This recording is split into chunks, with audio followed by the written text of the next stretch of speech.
আমি একটা প্রস্তাব নিয়ে এসেছি। কিসের প্রস্তাব? আমার বাবার সাথে নাদিয়া মিসের বিয়ের প্রস্তাব।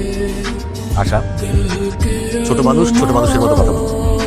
বিয়ের প্রস্তাব দেয়া তোমার কাজ না, সেটা মুরব্বীদের কাজ। আমাদের বাসায় তো কোনো মুরব্বি নেই, আর দাদারা তো মারা গিয়েছে, আর আমার নানা নানু দেশের বাইরে থাকে। তাই আমি বিয়ের প্রস্তাব নিয়ে এসেছি। বলেন, আপনারা কি এই বিয়েতে রাজি আছেন? না, আমরা রাজি না। তোমার বাবার সাথে আমার মেয়ে বিয়ে দেবো। পাকা পাকা কথা না বলে প্লিজ এখান থেকে যাও।